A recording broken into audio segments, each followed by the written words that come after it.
Шушы көннәрдә 12-нче Бөтен Россия татар дин әһелләре форумы узды. Бәйрәм көннәрендә ислам диненә һәр яклап игътибар зур. Биредә утырган һәр кеше үз эшен дугадан башлый. Залда Россиянең 76 төбәгеннән татар дин әһелләре республиканың Төньяк мөселман төбәгенең муллыгы хакында дуга кыла.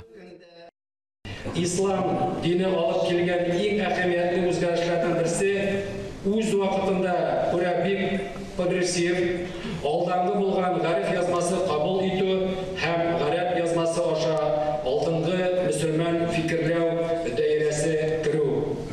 Урта гасырлардан бирле киң танылган шагыйрь Калгали Кыса Юсуф әсәре белән татар мөселманнарының язу культурасына башлангыч бирә. Республика илнең күп кенә төбәкләре өчен үрнәк булып, әлегечә нәтиҗәле булып тора. Һәм эш тупланган байлыкларда түгел, ә гореф-гадәтләрдә һәм мәдәнияттә. Президент страны Владимир Владимирович Путин не раз отмечал достойный вклад мусульман. Ил президенты Владимир Владимирович Путин мөселманнарның җәмгыятьтә милләтара тынычлыкны һәм татулыкны ныгытуга, мәдәни күптөрлелекне саклап калуга, илебезнең өстенлекле мәнфәгатьләрен яклауга керткән лаеклы өлешен берничә тапкыр билгеләп үтте. Казан басмалары бөтен дөнья буенча югары бәяләнгән. Казан басма Коръәннең мөселман дөньясында беренче басма мусхаф. Аңа кадәр Коръән әлбәттә Европада һәм Петербургта басылып чыккан булса да, ләкин Казан басма Расул Усманияга туры килә торган беренче басылган İslam dünyasında birinci basılgan Kur'an bulup sanılır.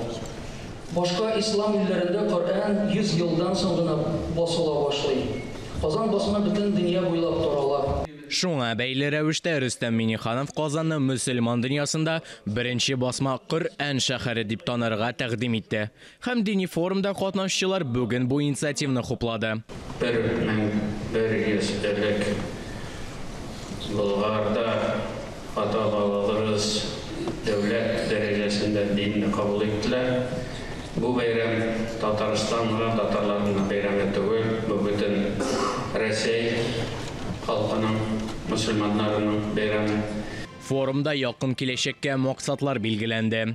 Яшьләр белән эшләү төп максатларның берсе. Сәхнәдә чыгыш ясаган балаларга 1803 елда чыгарылган Коръән репликалар китабы тапшырылды. Искәндәр Гыймалдинов, Булат Шакиев, Александр Решоткин, Татарстан яңалыклары.